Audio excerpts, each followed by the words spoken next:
প্রথম সেমিফাইনালে শুভ উদ্বোধন ঘোষণা করলেন আমাদের সকলের প্রিয় স্বনামধন্য ব্যক্তিত্ব।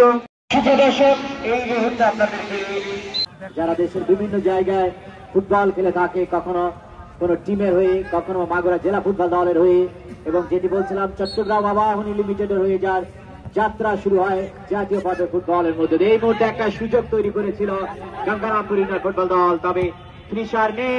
এক্ষেত্রে সুমন গোলরক্ষক তো সেখানে রয়েছেন দীর্ঘকায়ী খেলোয়াড়, অভিজ্ঞ খেলোয়াড় বিষ্ণু, সেখান থেকে আবার রহমান বাড়ালেন ধরে captain leading from the front, এবং আজকে প্রথম গোলটি করাতে সক্ষম হয় এবং দ্বিতীয় গোলটি নিজেই করেন ক্যাপ্টেন পলাশ।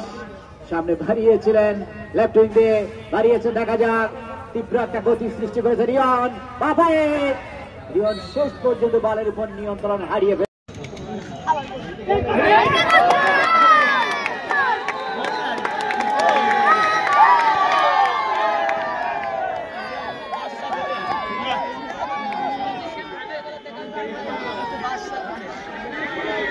অসাধারণ একটি গোল, এর সাথে আর পড়া ফুটবল একাদশ তারা কিন্তু 2-0 গোলের লিড নিয়েছে। চমৎকার প্রথম অর্ধের বেশ কয়েক মিনিট খেলা হয়েছে এবং এর মাঝে পার্টি যথাযথভাবে করলে বিবাদ হতে পারে।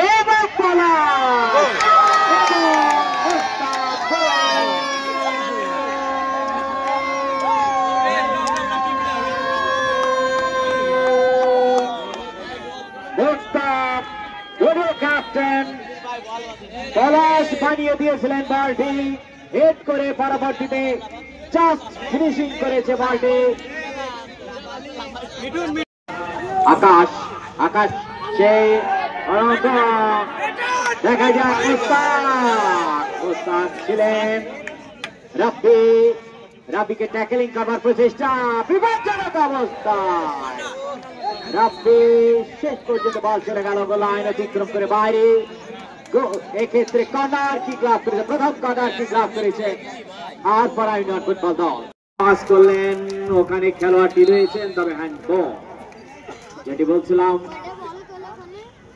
সঙ্গে সঙ্গে দুরন্ত দুর্বার উদ্ধত গতিতে ঢুকে যাচ্ছিলেন ফ্রন্ট